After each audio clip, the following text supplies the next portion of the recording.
All right, ladies.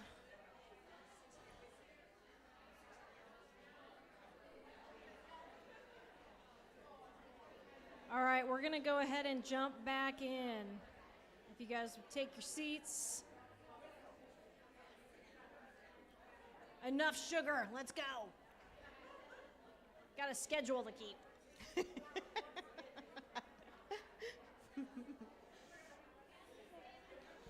can't whistle. Say it again. All right, ladies, we're going to go ahead and jump back into this and tell you the rest of our adventure. Oh, we got more fun stories. Come on in.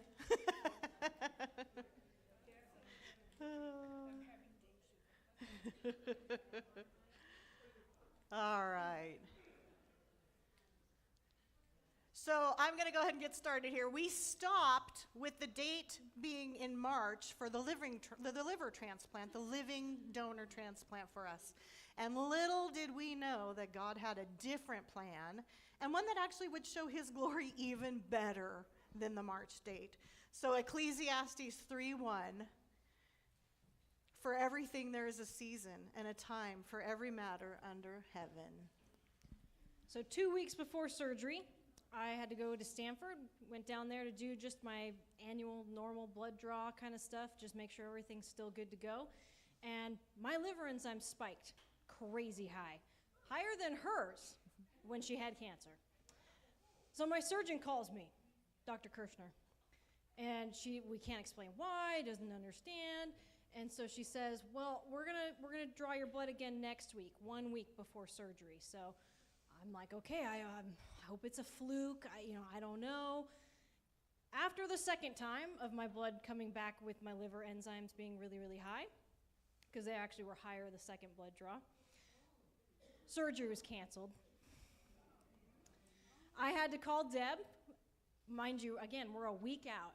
I had to call Deb, who had to cancel her flight, and I had to, hope she would get her money back for the flight because, delayed there.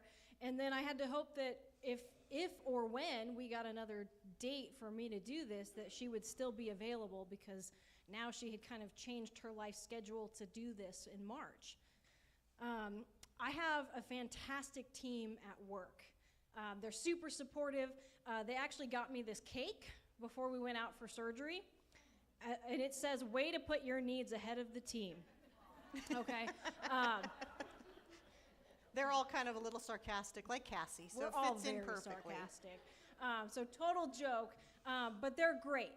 And so I had to talk to a liver specialist at this point because my liver enzymes were so high. And while I was talking to him, the light bulb went on in my head. At work, we were deep cleaning the animal shelter.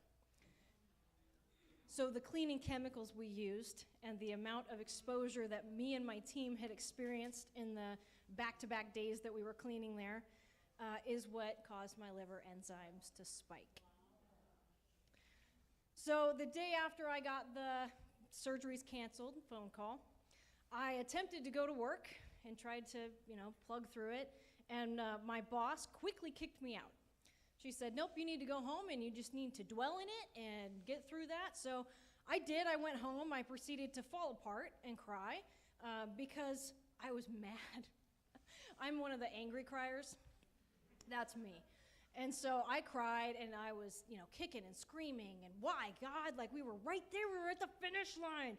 And then you pulled the rug right out from under us. And it was hard because as I said earlier, if I can make it happen, I was going to make it happen. There was nothing I could do this time. I couldn't fix this.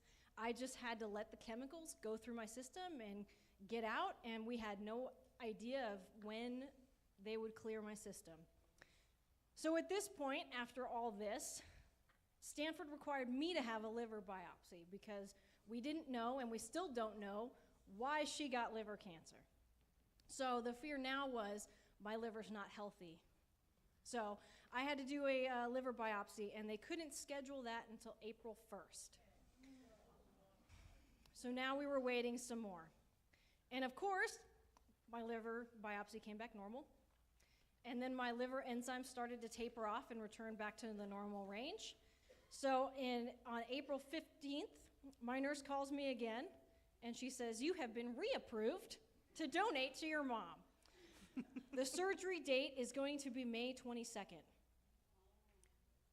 I quickly realized May 22nd was exactly 1 year from when we were in Disneyland and the doctor called and said, "You have cancer." So we were now going to have surgery to cure cancer 1 year from diagnosis. I had to quickly call Deb, who thankfully was still willing and able to come out and take care of me after the surgery date. So at this point in time, I was at work and I got a phone call in April. This was early April. And it said that, "Hey, you're the backup liver recipient. We have a liver coming in." And what happens is a liver will come in, it's offered to you. This is what would have happened if I'd gotten a deceased donor. They would say, "Here, this is the liver we have. Do you want it?" Because sometimes livers come in that have things like somebody could have hepatitis. It can be treated, so it's where you could say yes, but that just means you're going to have to take some course of medications to clear the hepatitis. So there's a liver that's coming in, and you're the backup person. So you need to be ready to be here within 6 hours if we call you. So, I mean, I'm excited. I'm at work. I'm telling everybody, "Hey, I got a call. I might be the person." And so they told me, "We'll let you know." So I went home that night and waited and waited and waited and waited and didn't sleep and, still was waiting in the morning and figuring it didn't happen. And then found out that I had accidentally somehow made my phone where it wasn't receiving phone calls from Stanford. The nurse had called me at 8 o'clock that night to say, "No, they took the liver, you're not the person." Thank goodness it was that way, it wasn't the other way where I should have been there.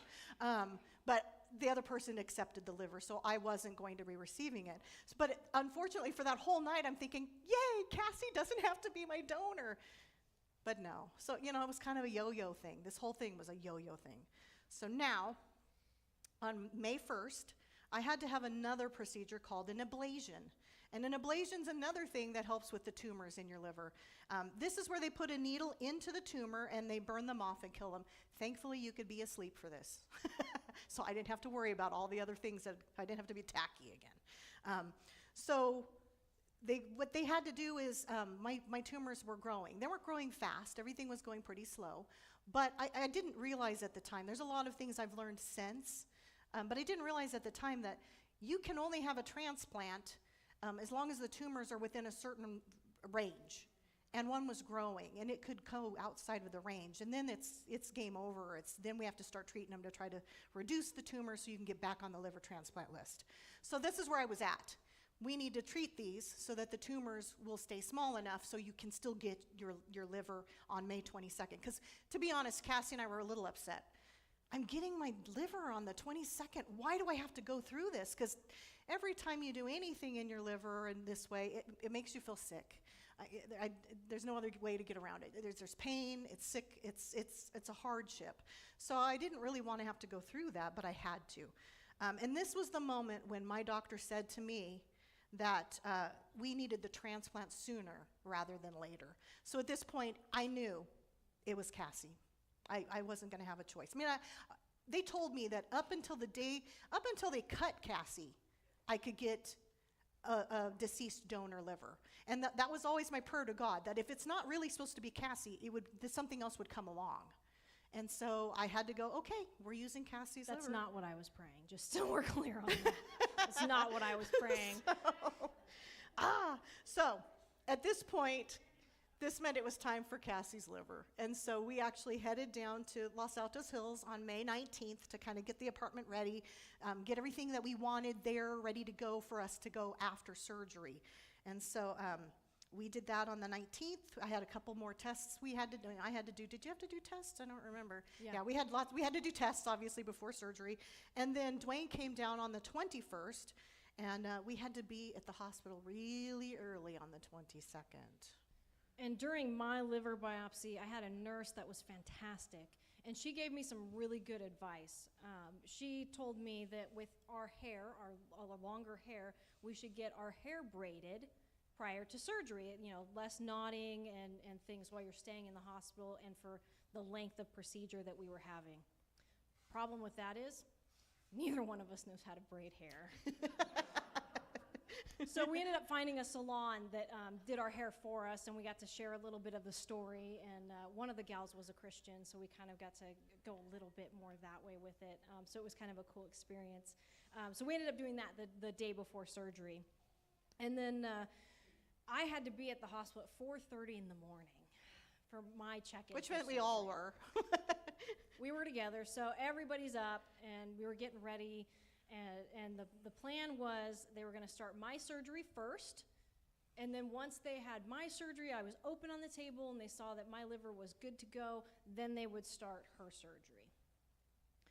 They projected that my surgery would be anywhere from 8 to 10 hours long, and that hers would be anywhere from 10 to 12 hours long. They also explained to us that there would be few and far between updates for Dad as he's waiting for both of us on the other side.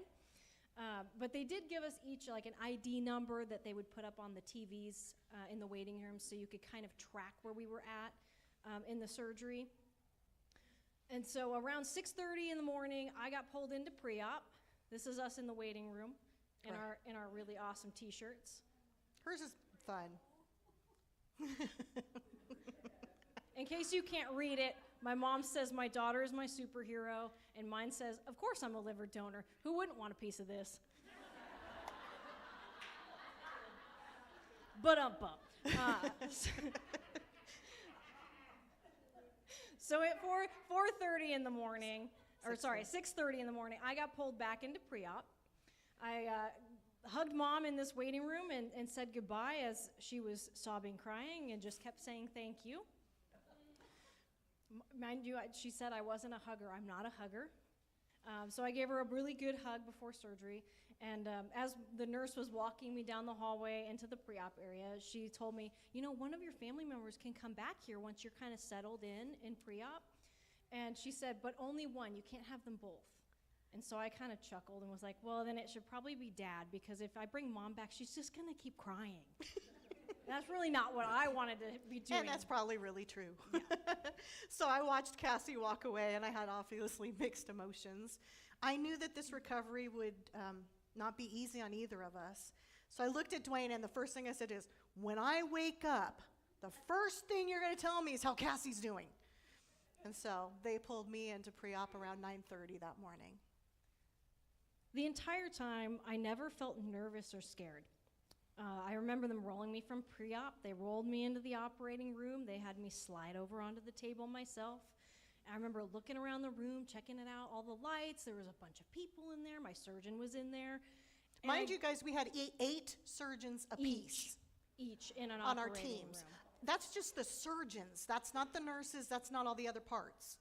So there was a lot of people in this room that I had never seen before and never met, and I never would remember who they are I today. probably never saw them again. Nope. The entire time though, I never, like they kept talking about how my BP never changed. Like I was just calm and mellow the whole time. Which reminds me of John 14:27, which says, peace I leave with you, my peace I give to you. Not as the world gives do I give to you. Let not your hearts be troubled, neither let them be afraid. And I never felt afraid. There was that peace of knowing that God's got this. He knew it from the day that I was conceived, that this was what was going to happen 29 years later. So I wasn't worried. And with my sarcasm of who I am, I teasingly asked my surgeon, so there's going to be like, because remember, Stanford's a teaching hospital. So I asked her, there's going to be like a video, right? Or like somebody's going to be taking pictures. Like, I want to see this later. And so she kind of laughed me off, and I didn't think anything of it. And then next thing is I woke up groggy. My dad was there, along with my nurse Cole. My entire nursing staff was men. Very fun. Ask her when she's private about some of her moments. Oh gosh. All men. It was fantastic.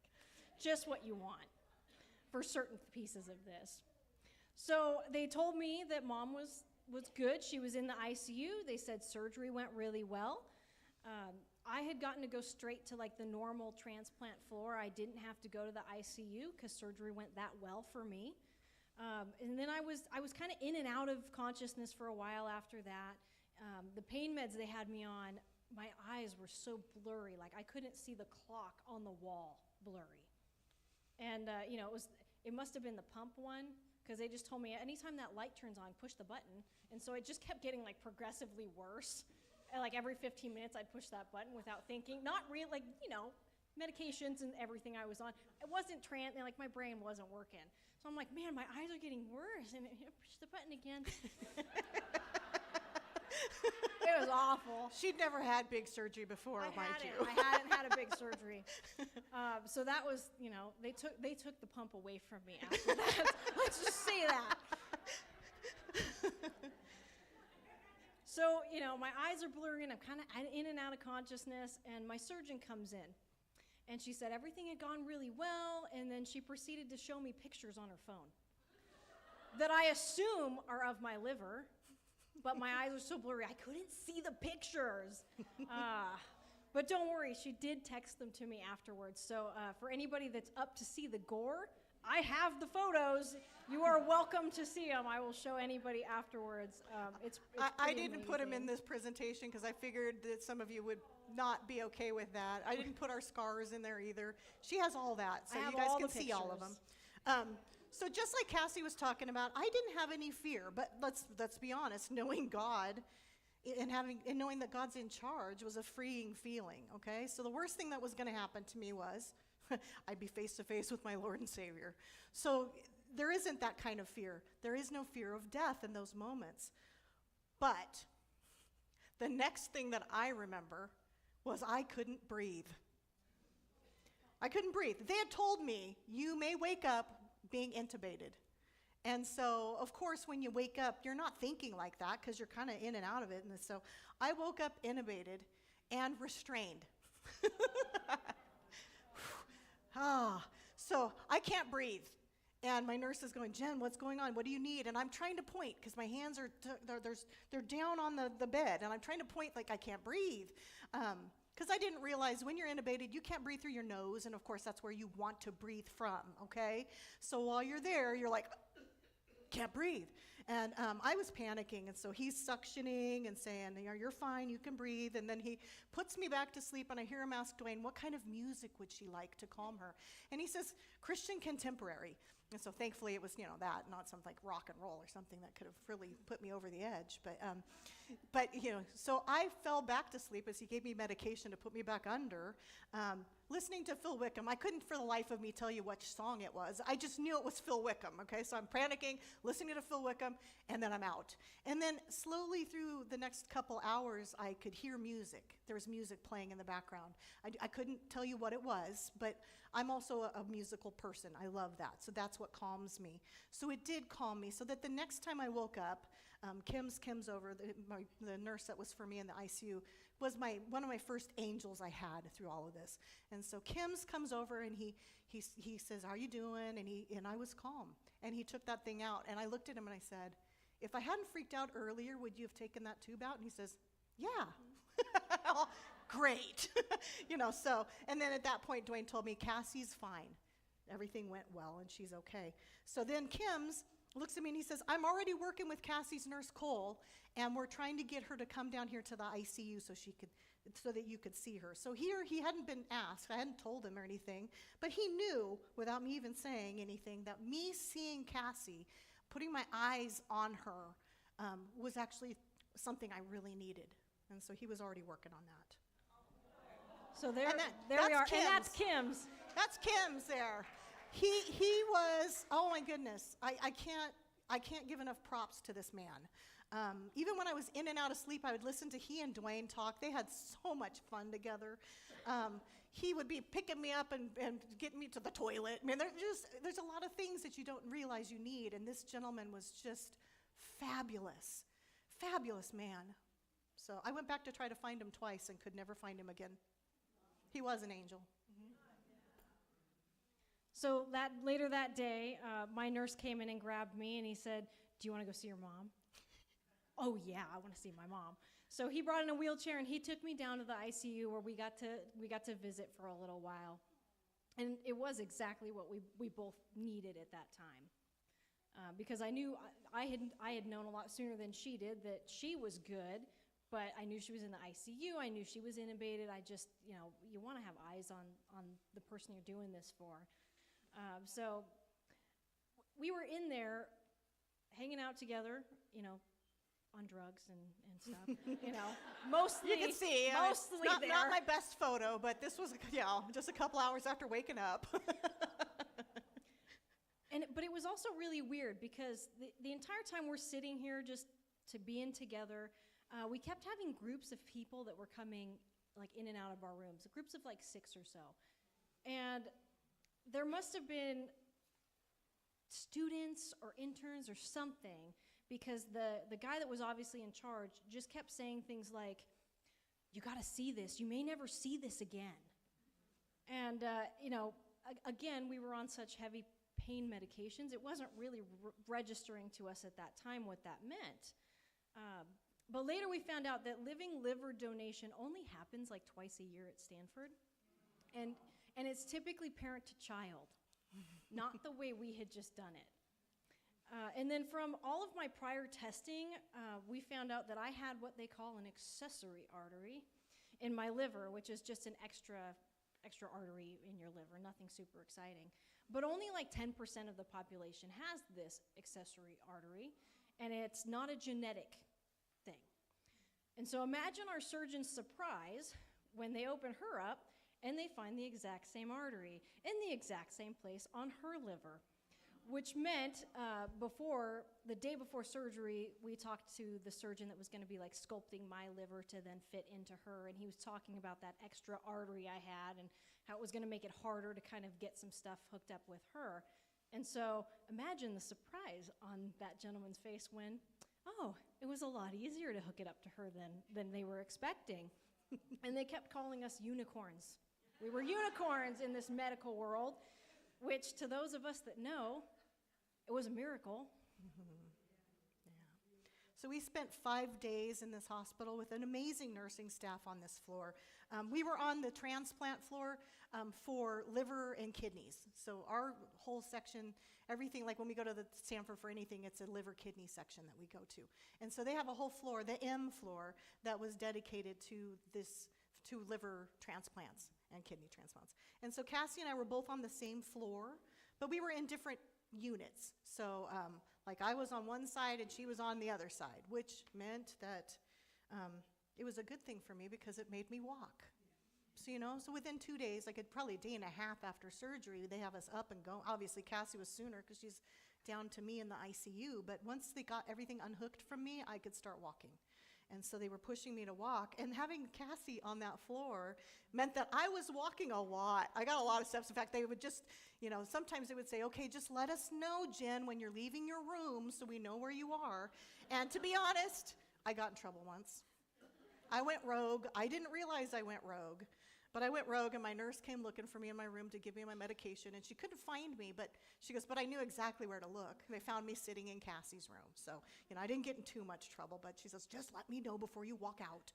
So I was able to go even on my own. I didn't have to have somebody with me the whole time. Which meant, unsupervised visits would start at like 5 in the morning. No, it was 4. That's true, because the blood people would come in at 5. So I couldn't sleep. There's a lot of noise in the hospital. So at 4 in the morning, I'd get up and walk over to see, "Is Cassie awake?"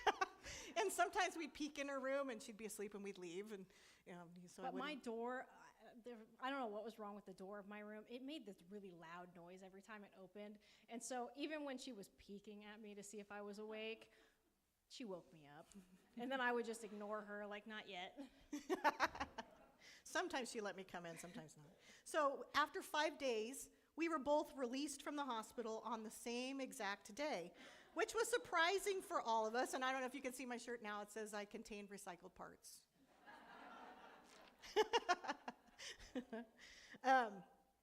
So I was expecting to have to be in there a lot longer than Cassie, but we were able to go home at the same time. So at this point, Deb took Cassie, and they went back to we had gotten an Airbnb, and then Dwayne and I went back to the apartment. Now, we got the Airbnb because Deb needed to cook. That was one of the big pieces for her. And so we needed a big oven and stovetop and everything for her to go to town on. And my insurance covers a portion of staying down there, so it helped cover that. And so she and Cassie were at this Airbnb where Deb could go to town and cook for us like crazy. And Dwayne and I went back to the apartment for a little bit. There's Deb. There's Deb. Go back, Justin. Put Deb back up there. Nope, go put Deb back. There we go, Deb.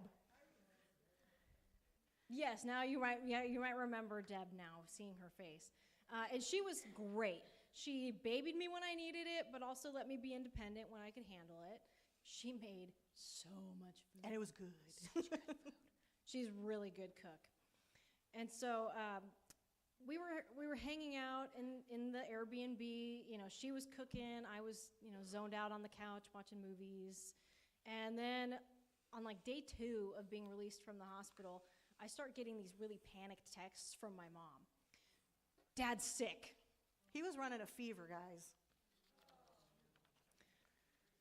And if anybody's ever had like an abdominal surgery, like sneezing hurts, coughing hurts, laughing hurts. So we couldn't even imagine, like, no, this was not going to happen 2 days from being released from the hospital, especially when you have staples. She was stapled shut. I had a lot of bling. No, thank you. And so Deb and I talked it over, and we decided we were going to go kidnap her. We're going to bring her back to the Airbnb with us. We had a 3-bedroom place, so we had the space, and we were both healthy. This also gave Dad the time to take care of himself and get better. But we learned something about Deb that I did not know when I asked her to be my caregiver. She used to be a phlebotomist. So she has some medical training in her background. I had no clue when I asked her. So she knew like what some of the weird medications names were that Mom was now taking. So she ended up being really, really helpful because she's now on like 22 different medications, and they're all different times of the day. And at that time, I'm still diabetic, and I was getting lots of shots at that time. So Deb was not. It was fine. She could come over and just, whoop, here we go, Jen. So it worked out really well. And then she was able to teach me like how I could do it for her. And I was also getting shots at that point because they ended up giving me heparin shots on the daily. So I had to get injections myself. For that. So Deb ended up being, that was a little extra, thank you, Lord, that we had somebody that had knowledge that I was not expecting her to have. So once Dad was feeling better after his fever broke and he got himself better, Mom went back to the apartment with Dad, and I stayed with Deb for just a little bit longer at the Airbnb. And so at my 2-week checkup appointment, I met with my surgeon, and Deb was with me. And she tells me I no longer require a caregiver, and that Deb could go home. And Deb's sitting there, and she's like, no, hold on. Like, when can Cassie drive? Because, can't take care of myself if I can't drive places. No, when can Cassie drive? Now? Are you taking the pain medications? No. Now. You can drive now. Okay. Mind you, we were thinking Deb was going to be here for 6 to 8 weeks. We're on week 2, and we're being told that Deb can go home. And the timing couldn't be better because this meant that Deb wouldn't have to come to the apartment with us at all. I'm sure Deb was feeling the same way. She didn't express it to us at all, but the whole idea of we're like all family members, she's not. And the bathroom at this place is through the bedroom. So no matter who's staying in that bedroom, somebody's walking through in the middle of the night if you got to go. Or you got to go and somebody's in the shower, just things. So it was kind of a relief that, we didn't have to put Deb in kind of that awkward situation. She would have handled it like a champ, I'm sure, but it was nice to be able to let her not have to go through that. And then because we were still at the Airbnb, and had the full kitchen set up, all the tools you could possibly want.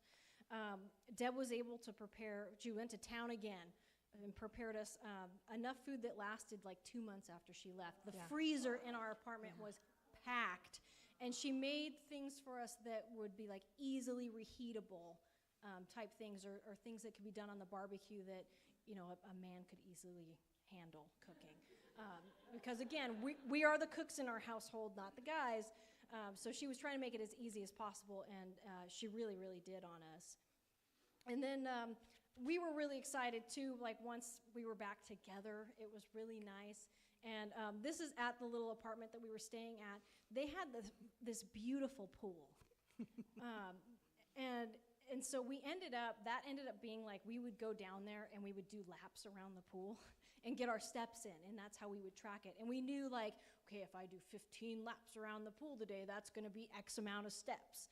And so we would track it, and so that's where we would go to kind of get our steps in for the day. And We do about 4 miles around that thing. we did. We were booking it around that thing.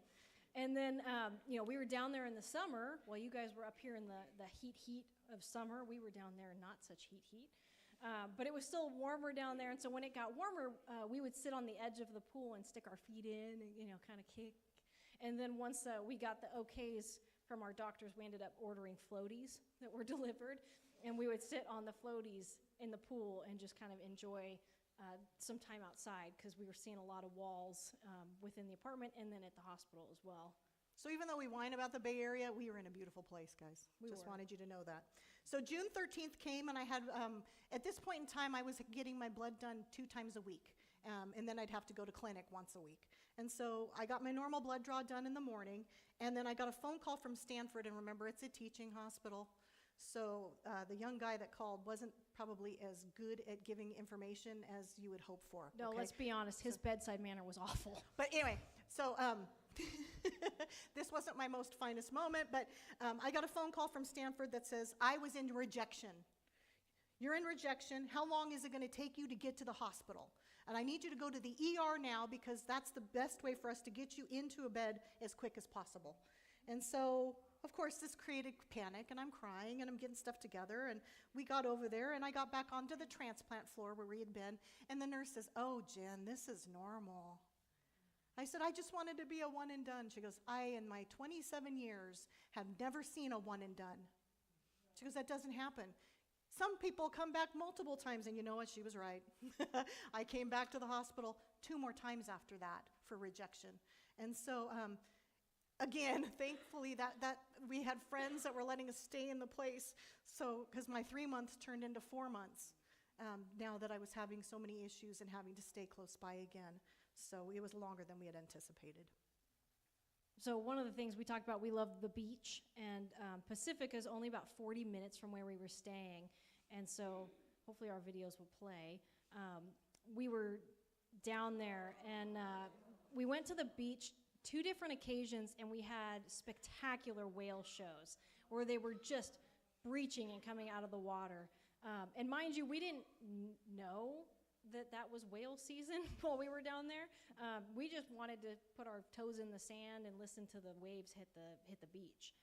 And so 2 different times we saw whale shows like this, but this one, This lasted for hours. This lasted for hours. I think this was the longest we ever sat probably in 2 to one 3 hours. spot after the surgery. It was constant, and you saw how close in it was. It was amazing. It was another time where we could see that God was showing us. The first time she said that she saw a whale, I'm like, it wasn't that close. It wasn't. Like, no, I missed it, of course. So I was like, no. And then the second one popped out, and I was like, whoa.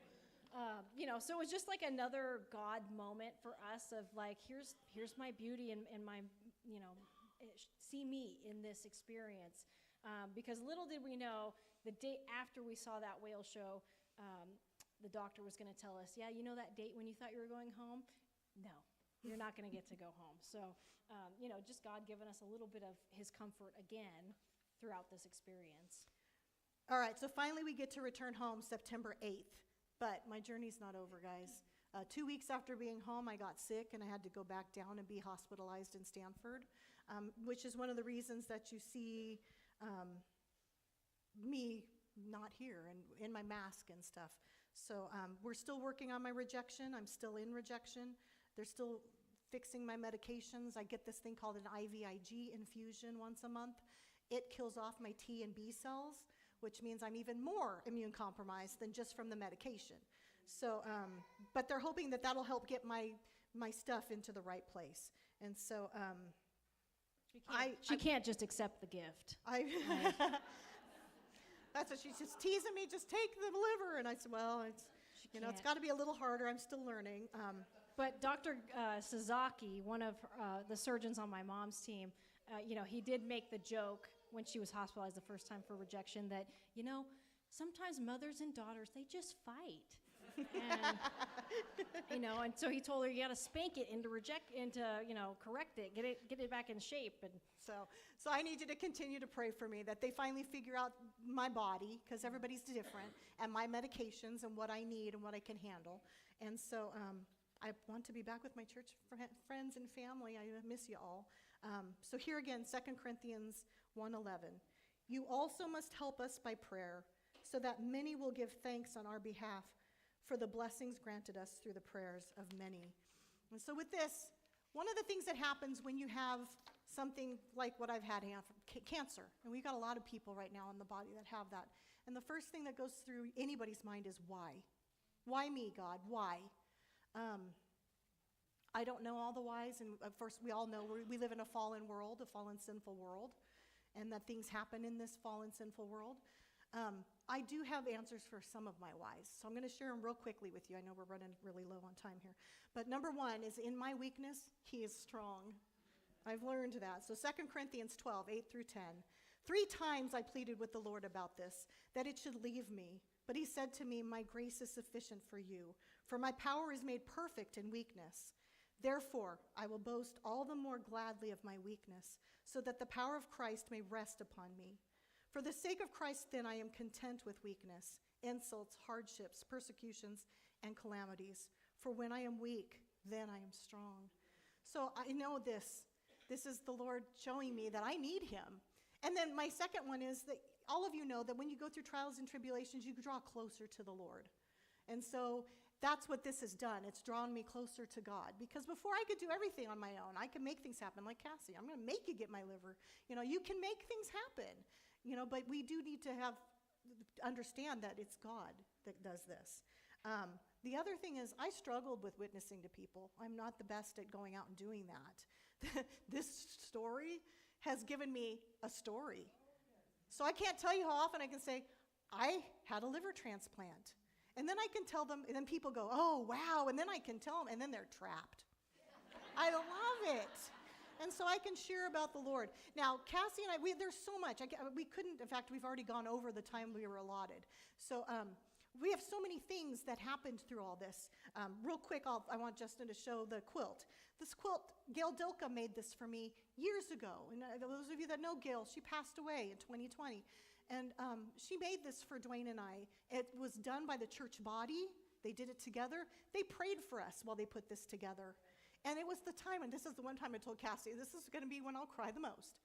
This was the one time when Gail, my mentor and friend who passed, I had her with me. I was wrapped and hugged by all of you that had done this and prayed over this for me. And so it was a special moment for me. So, I'm sorry. It was on the bed in the apartment. So every night she was wrapped in that comfort from you all.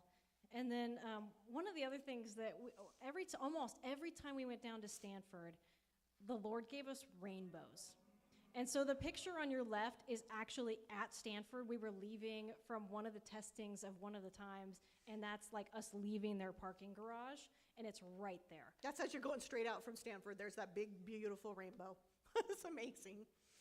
So it was where God kept telling me that. So like I said, I'm still learning my whys. I can't hardly wait to be about a year or so on the other side of this so I can share more whys. But I hope that you guys have seen some of God's goodness through this and can see why we're saying we're blessed through this, that you've noticed the miracles that Cassie talked about. And one of the things I want to tell you guys is, please feel free to use my story. But you're welcome to grab on and say, I know a person who just really, let me share you how God's worked in her life. Feel free. Use my story, because to be honest, it's your story too. All of you here have been there with me through this. You've prayed me through this. You were there. You were my strength when I needed it. And so this story is not just ours, it's all of ours. This is God's story of showing his love for us. So I just want to thank you guys, and we're going to ask Aaron to come on up, and we'll finish with a little bit of worship, and then Cassie will close us up with prayer. Thank you, ladies.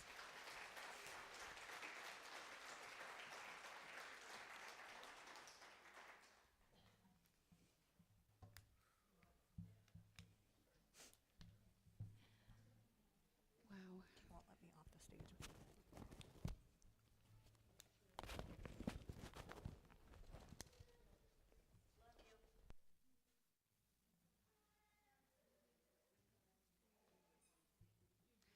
Well, after hearing Cassie and Jen's story, I think the appropriate song to sing is The Goodness of God.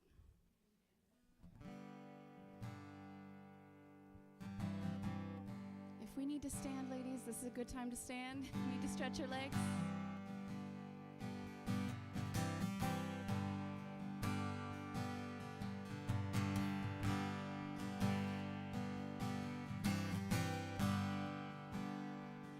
I love you, Lord,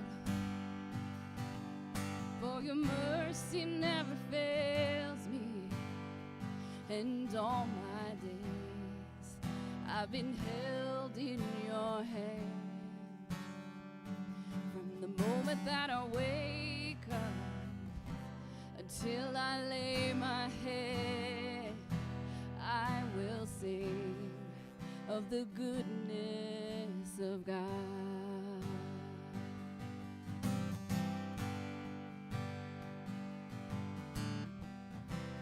And all my life you have been faithful. And all my life you have been so, so good. With every breath that I am able, oh, I will sing of the goodness of God. I love your voice. I love your voice. You have led me through the fire, and in darkest nights you are close like no other. I've known you as a father, I've known you as a friend, and I have lived in the goodness of God.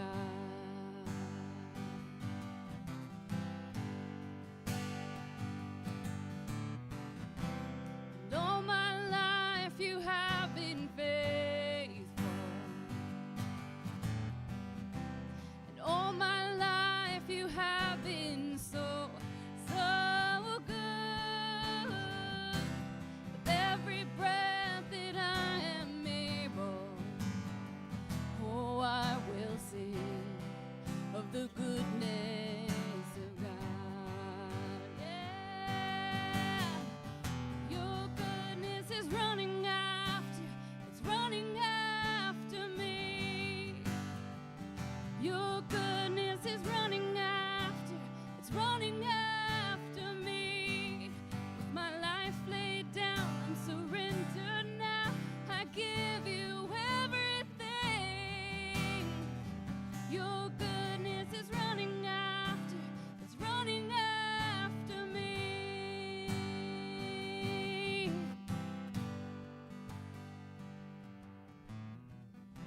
And all my life you have been faithful.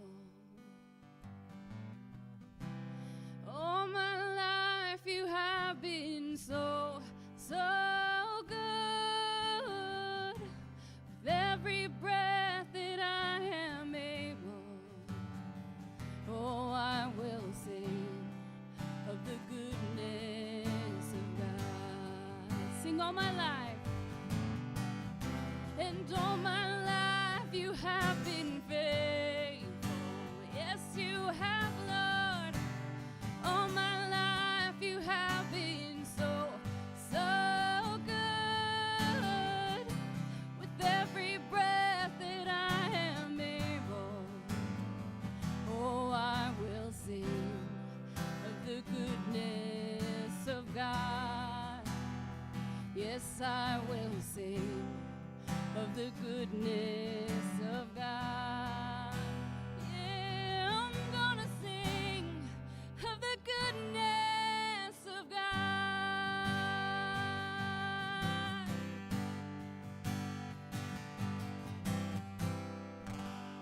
Amen. Amen.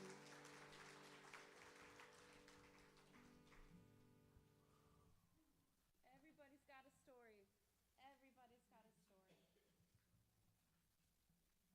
If I were to give the mic to the ladies that have experienced the goodness of God in their own lives, we'd be here all day long. I think for our closing song, we're going to sing Waymaker. You may stand or sit, all up to you. You are here, moving in our midst. I worship you. I worship you. You are here, working in this place. I worship you.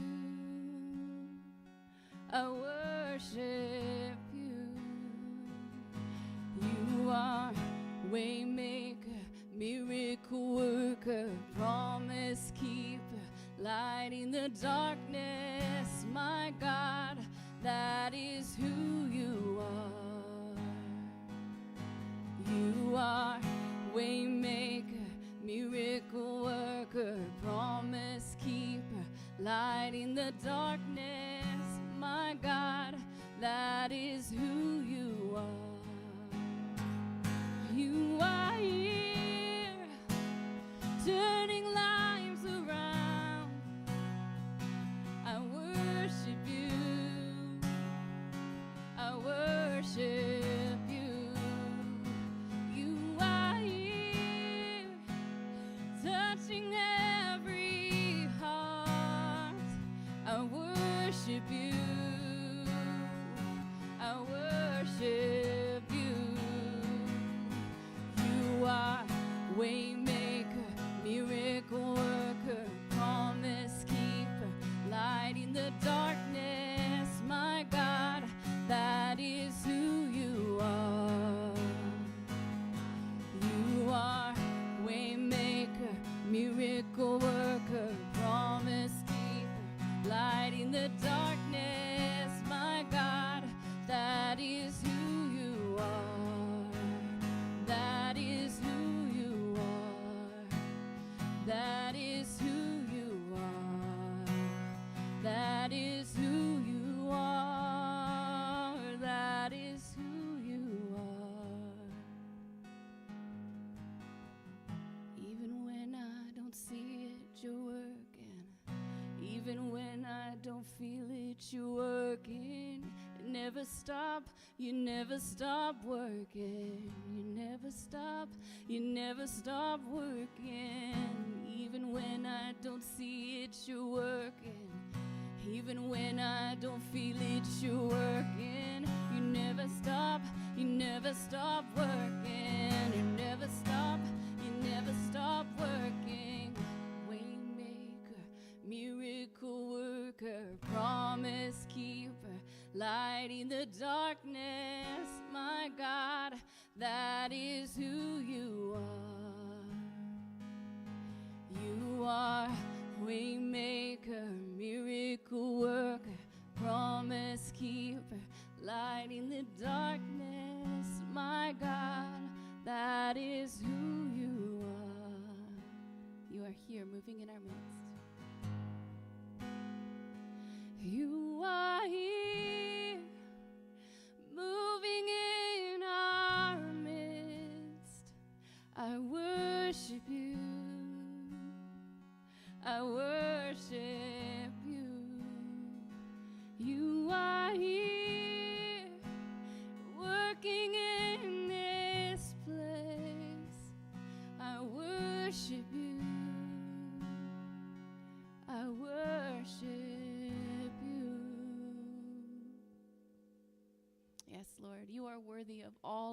praise, all of our adoration.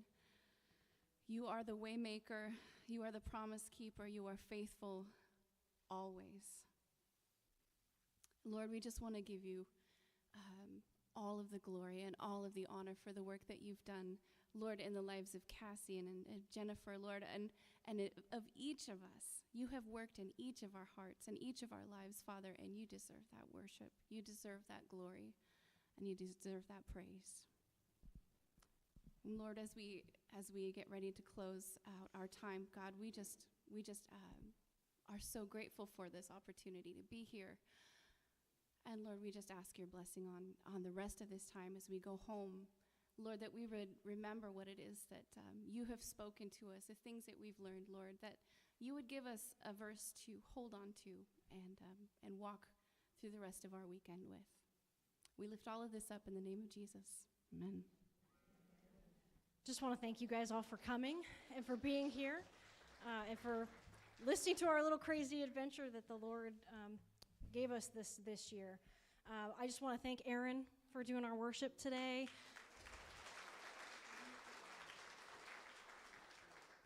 I want to thank the Women's Ministry Board. You guys know who you are, and they're the hands and feet that put all this together for you guys.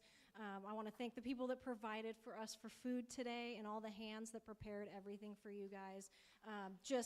We can't do it without everybody's help, especially this year. We've had to be a little more hands-off than we like to be.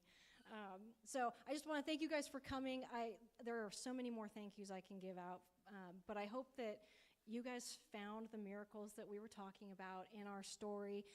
I know my mom's not here. We did sneak her out. With her being so compromised, she would love to hug you all.